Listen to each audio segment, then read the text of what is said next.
কাঁচকলার এই কোপ্তা কারি আমাদের বাড়িতে সবার ভীষণ পছন্দের। এত সহজ আর সুস্বাদু একটা রেসিপি আপনাদের সাথে শেয়ার তো আমার করতেই হবে। এখানে 4টে বড় বড় সাইজের কাঁচকলা নিয়ে নিয়েছি। কাঁচকলাগুলোকে প্রেসারে 2-3টে সিটি দিয়ে সিদ্ধ করে নিয়েছি। তারপরে এর থেকে খোসাগুলোকে ছাড়িয়ে আমি আলাদা করে নেব। যাদের কাঁচকলার সাথে জন্মান্তরের আড়ি তারাও এই রেসিপিটা একবার ট্রাই করতে পারেন। কাঁচকলার প্রেমে পড়ে যাবেন। এখন পুরো ভিডিও দেখার জন্য প্রত্যেকের হাতে সময় অনেক কম, তাই আমি চেষ্টা করেছি কম সময়ের মধ্যে রেসিপিটা শেয়ার করার। এখানে আমি কিছু গুঁড়ো মশলা ব্যবহার করব। শুকনো লঙ্কার গুঁড়ো, জিরে গুঁড়ো, গরম মশলার গুঁড়ো আর ধনে গুঁড়ো।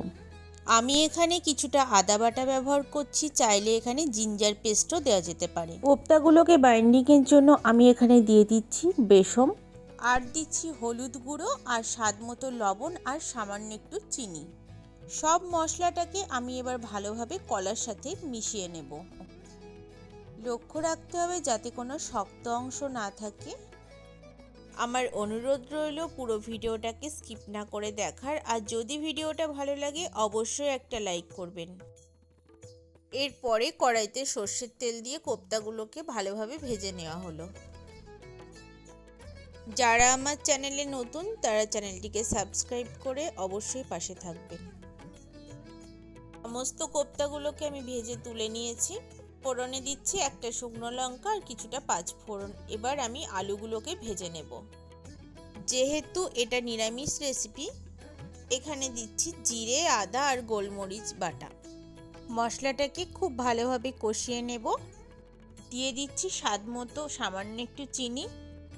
পরে আমি 5 মিনিটের জন্য ঢাকা দিয়ে আলুটাকে সিদ্ধ করে নেব।